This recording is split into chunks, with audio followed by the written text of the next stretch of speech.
Welcome to another episode of the AHF podcast. Today, we get to talk about a topic that makes some surgeons cringe while others can't get enough of it: revisions. From simple and straightforward to complex and daunting, today's guests are excited to tackle them all. My guests today are Dr. Chris Alden of the Steadman Philippon Clinic in Aspen, Colorado, Dr. Aldo Riesgo of the Cleveland Clinic, Florida, Dr. Ron Horberg of Premier Bone and Joint Center in Wyoming, and Jonathan Urasimides of the Louisville Hip and Knee Institute in Louisville, Kentucky.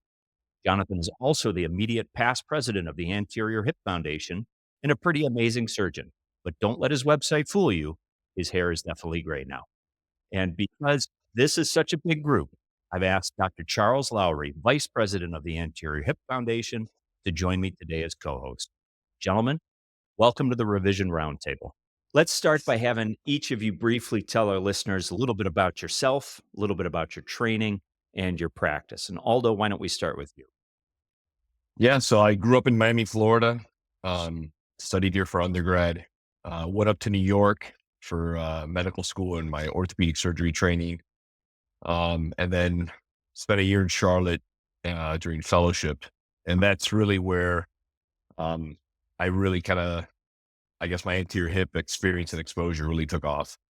And then I've been back home in South Florida ever since. My practice is mostly revisions, somewhere between 50 and 70%, depending on the seasons and how things go. And as far as hip exposures and approach, I'm almost exclusively direct anterior for all my revisions now, and obviously on my primaries. Dr. Chris Alden, how about you? Sure. I grew up in Illinois. I went to undergrad and medical school in Chicago. I did an MD PhD program there. And then I went to Johns Hopkins Hospital in Baltimore for my residency. And then I did a fellowship in adult reconstruction at the Mayo Clinic. It's interesting. I didn't have any exposure to anterior hip in residency or fellowship. I finished my fellowship in 2008. And then in 2011, I sort of got, was chatting with one of my friends from residency, and he had kind of dabbled and went to a course. And so I actually reached out to Joel Mata and went out and saw him and kind of jumped on the anterior hip bandwagon. And 2011 was the last time I did a posterior hip revision. I've been 100% anterior since that time. So it's been fun. John Horberg, tell us a little bit about yourself. Yeah, I grew up in Illinois as well. I grew up in downstate Illinois in farm country, and I did my undergraduate and my medical school in downstate Illinois. And that's where I was first exposed to the anterior approach. I had a couple of mentors that were just completing their learning curve. And then I became fairly passionate about it and chose a fellowship that was almost entirely anterior at Virginia Tech in Roanoke, Virginia. And I started practice and am a part of that younger generation maybe that decided that I was going to go 100% anterior from day one. And I'm about 5 years into practice now and have never done an approach other than the anterior for primaries or revisions. I've found it to be, quite rewarding, and I actually feel as though I'm probably a little bit more comfortable with the anterior approach than any other exposure at this point. Dr. Y, or as we like to say, Dr. Why Not, how about we have you tell us a little bit about yourself? Yeah, Jonathan Urasimides. I grew up just outside Kansas City, Missouri, a small town. Went to my undergrad and medical school in Kansas City at the University of Missouri, Kansas City. Residency at University of Louisville. Then I went out to LA spent 1 year with Joel Mata because I thought, I was going to be a traumatologist. This is 2005. And, Joel was, at the top of his field in pelvis and acetabular, fracture reconstruction. And I went out there not knowing anything about anterior approach, never even heard of it. And saw him doing these anterior approach hips and thought, yeah, that's pretty cool. Went back to Louisville, became, full-time faculty, trauma faculty. So, I was doing pelvis acetabular fractures, but I started doing these anterior approach hips, 2006, in Louisville, and there wasn't anybody within probably 300 or 400 miles of Louisville doing them at that time. And that part of my practice started growing so quickly, that, after about 4 or 5 years, I gave up the entire trauma side and became a hip arthroplasty surgeon essentially. So, I think I did my first revision in 2007. And now I do all my revisions, minus things that need, augmentation of the retroacetabular surface. I'll do through an anterior approach. So, just to give our listeners a little bit of background, how many of you are using a traction table with your setup, and how many of you are using a standard orthopedic table? I'm on the HANA table. I mean, I think I'd be disowned from my orthopedic daddy if I didn't use it. So, I'm on the HANA table. Yeah, I am as well. I've been 100% table since the inception. I just find it easier. No disrespect to the off table guys by any means. Same table, on a table. Yep, I use the HANA table as well, especially practicing in a rural environment out in Wyoming. Sometimes it's nice to have a free assistant when you don't necessarily have the staff you want to have available. So, four of you on traction tables on the HANA table. Have any of you ever done revisions off the table, or has it been exclusively HANA table? I've never done a revision off the table. I've done primaries off table, but I've never done a revision off table. I did dabble a little bit early in my practice in off table, and I've done a couple of headliner exchanges, but nothing more complicated than that off the table. Some of my partners do off table for their primaries and their revisions, and I'll scrub in with them on the tougher ones. And every time I'm not liking that experience. So I'm always happy that I think they made the right choice with the HANA table. What is it about using the HANA table that makes revision anterior approach surgery easier for you guys? I would say it's basically like having an extra assistant. You can manipulate the extremity and rotate it, apply axial traction or distraction, and not have somebody, get tired holding the leg. So it just basically allows you to mobilize things much easier. There's more precision and control as well. You can pull traction and that traction is consistent. You can apply rotation, that rotation is consistent. You don't have to worry about, exactly like Chris said, the assistant getting tired or fidgeting or moving. The leg stays where you put it. For me, not ever having done it off the table, the femoral elevation that I get, using the hook, again, I'm speaking from from a ignorant, point of view inside of the argument, but I don't know if I can get that elevation you know, with just a retractor behind the trochanter. So, for me, it's knowing I'm going to get the femur up. So I've got a straight shot down the femur. I'm not going to, destroy the femur, doing a long revision stem.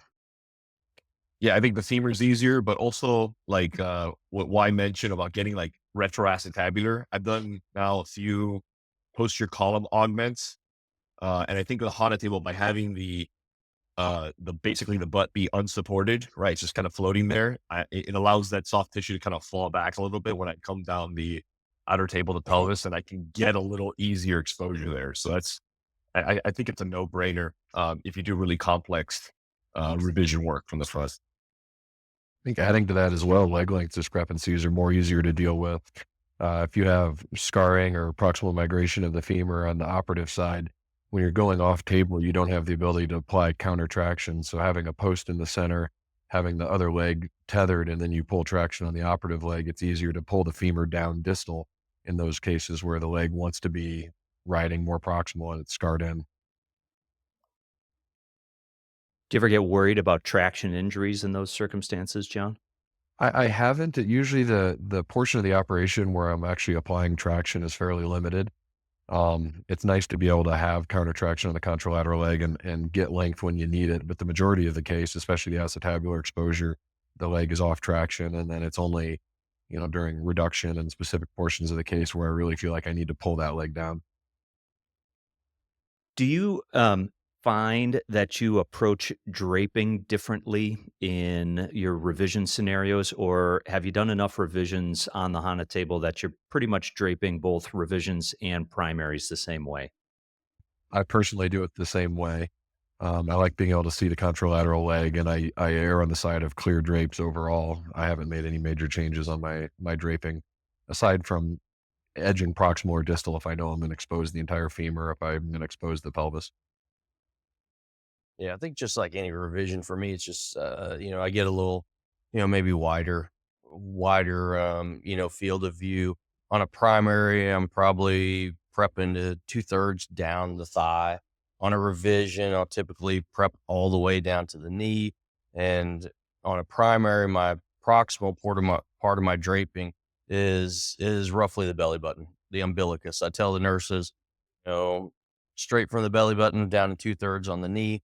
On a revision, especially if I need access to the inner table of the pelvis, or I'm planning on extending this to like a Smith Pete, I'm prepping above the umbilicus. Same. Yeah, and I think it's harder for OR staff to really contemplate different draping protocols. So I just drape everybody the same, which is kind of similar to what Jonathan was saying. So you guys are all very experienced anterior hip surgeons, and it sounds like all of you basically kind of figured this out on your own. You're really the pioneers behind a lot of this anterior revision work that we're seeing pop up in courses now. Do you have any tips for surgeons who are experienced primary anterior approach surgeons, but haven't taken the plunge into the revision world yet? Tips for getting started? Any particular cases you would try to tackle first? So I would probably start with the easier, like headliner exchanges. And that's sort of a easy, simple, low stress kind of environment. Also go slow, debulk the capsule because there can be a lot of scarring. Even if it was a prior posterior approach, it can still be a very robust capsule, and that can very much limit your exposure. But debulking the capsule and getting the appropriate exposure, starting with a simple, relatively um, easy headliner exchange, I think can be a very rewarding experience. And then obviously work up from there. When I did my first revision in 2007, um, I'd never heard of anybody doing a revision from an anterior approach. And even when I was with Joel, we did some, you know, complex extended like hardware removal, total hips, but I'd never seen, total hip implants removed or put back in through an anterior approach. But I just got to the point from the primary where I said, well, I'm comfortable enough to, you know, do a revision. So if a surgeon let's doing primaries is like, well, shit, I'm still unsure that I'm ready to do a revision. You probably ain't ready, wait till you feel like, hell, I got this, because you'll tell yourself if you're confident enough to jump into the revision pool. For me, I didn't see any DA revision. I think I saw one in fellowship, and it was a triflange. And, so the reconstructive part wasn't that hard. It was just the exposure stuff. I think if you see that once, right, you kind of have all the tools as a hip surgeon to kind of just put it all together. And it's just more mentally daunting than it is, I think, challenging from an execution standpoint. So I saw a lot of PAOs as a chief in my residency. So to me, it always felt very natural. Like, hey, if I need to get revision exposure from a direct anterior approach, just start doing a PAO, start getting access to the pelvis, start doing osteotomy, flip that ASIS over, things like that. So to me, it really helped to see it like once or twice, and then from the primary side, I think being committed to always doing everything DA, I think that really helps you get your exposures. And I think if you can do really tough primaries, get those tough exposures, and then you've seen some of these maneuvers before, you can all put it together. So yeah, I agree. Start with cups, so headliners, work your way up to there, and then probably last is femoral work. Like femoral work is probably what I've was the last part of my kind of that last threshold in my practice, they kind of cross over. So now I'll take out whatever stem from the front. Yeah, I couldn't agree more with what everybody said. I think, maybe the last two pearls for someone who's wanting to jump into anterior approach revision would be just like selecting the appropriate case, also selecting the appropriate patient. You don't have to be a hero and have a large muscular male with a wide pelvis as your first case. You can choose a slender elderly person with a forgiving body habitus, large working space. Make the case that was your first primary case the exact same patient that's your first revision case, someone who's easy to work on. And I think the other thing to think about when we're doing revisions is it is a different animal than a primary anterior approach. We always focus on limiting our releases to the pubofemoral and a certain extent around the capsule. You can get as much exposure as you need after excising that redundant capsule that Chris talked about. You can take your releases further on a revision case because it's a different operation. Just like with a posterior approach, it's a different operation. You need to make sure you can see what you need to see. Yeah, I agree with that, John, 100%. I think that talking to guys, over the past decade plus about revisions, um, when I'm describing to them or in a cadaver lab showing them, my exposures, they're always kind of taken aback a little bit by how much I'm releasing, especially around the femur, because in their brains they're thinking that this primary side we're trying to limit all these releases of the rotators and all that stuff. In a revision, it's no holds barred. You need to, release everything. Revision's completely different surgery. Don't think about it as we're doing this, limited release, minimally invasive thing. It is, like Wayne Paprosky says, he does MIS surgery every day, maximally invasive surgery. And that's what you need to have in your brain in a revision. Yeah. That actually raises an interesting question. So, anterior approach has really, one of the things from a primary standpoint, it's forced us to think differently about how we do our reconstructions. We talk less about adding leg length and offset and more about anatomic reconstruction. How has that changed the way you view how you do a revision? What's successful? What are the things you need to do? The things you don't need to do? How has it changed the way you approach revisions in general? I think even though we've just discussed how important it is to take as much release and as much tissue as you need in order to get your exposure, the anterior approach is still, in some ways internally a minimally invasive approach from a revision standpoint, in that you're not cutting any of the muscles off of the femur, aside from perhaps releasing some of the rotators and the conjoint tendon. You still have dynamic stability around the hip. And for me, I've seen patients that mobilize faster. I have fewer concerns about stability, and my concerns about stability are more based on what's the bony anatomy and what's the soft tissue injury prior to my operation, rather than what am I doing to the patient that might be causing them to become unstable. And I'll use alternate bearings and other techniques to improve my stability, but I don't go chasing it through leg length or offset. I'm still searching for anatomic reconstruction. Yeah, I think I've learned that stability over the years, stability does have a lot to do with releases of the muscles around the proximal femur.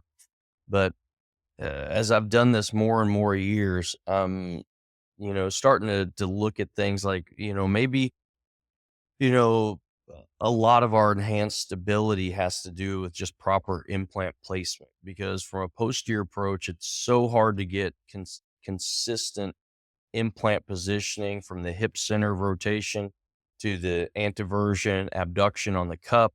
With an anterior approach, it's very, very easy. And I really think that that one of the things that gives us stability that's heads and shoulders above a posterior approach is the fact that the implants are going to be in the correct position every single time.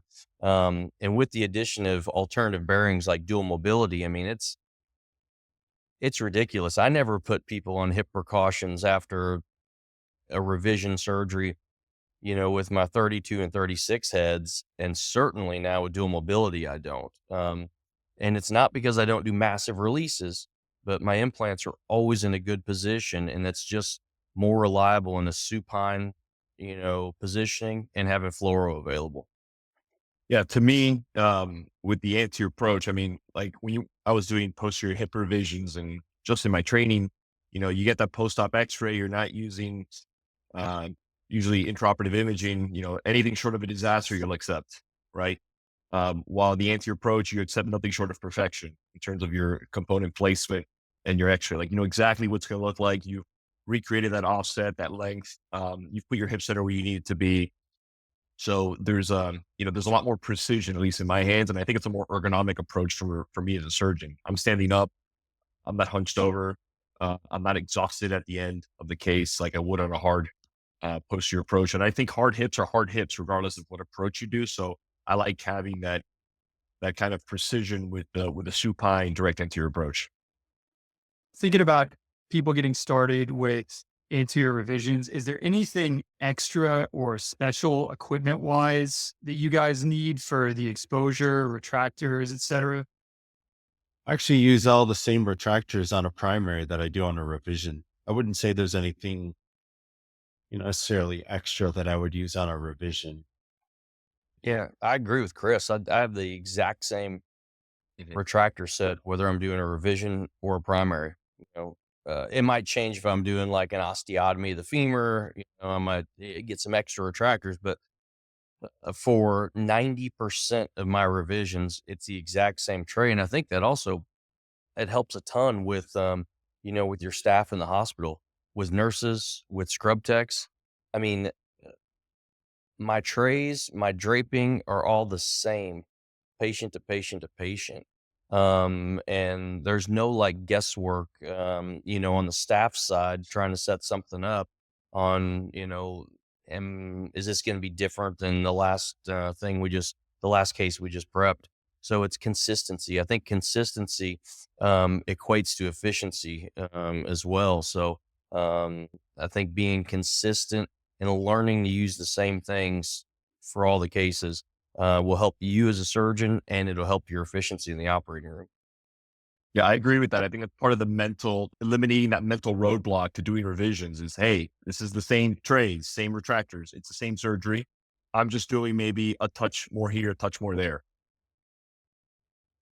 Yeah, the only equipment issue differences I see at all are just the same differences in equipment you would need for revision, regardless of approach, having the availability of burrs and extraction equipment and things like that. But there's no change at all in my setup, my exposure, my draping, my retractors, or any of it.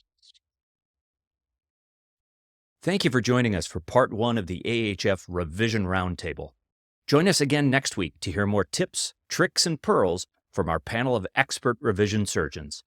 And also, keep your eye on our channel for some bonus revision surgery content coming soon. Do you have any anterior approach revision tips or tricks that you want to share? Leave a comment below. We would love to hear from you. And if you enjoy the content we're bringing you, remember to like and subscribe so that we can deliver even more and reach a wider audience. If you have an idea for a topic, you can also drop that in the comments. Remember, you can find us in audio podcast form in your favorite podcast app, as well as in video form on YouTube /@Anterior Hip Foundation, all one word. Remember to visit us on the web at anteriorhipfoundation.com, where registration for the AHF 2025 meeting is already open. Reserve your seat today, and we'll see you next week for part 2 of the AHF Revision Roundtable. Until then, keep those hips happy and healthy.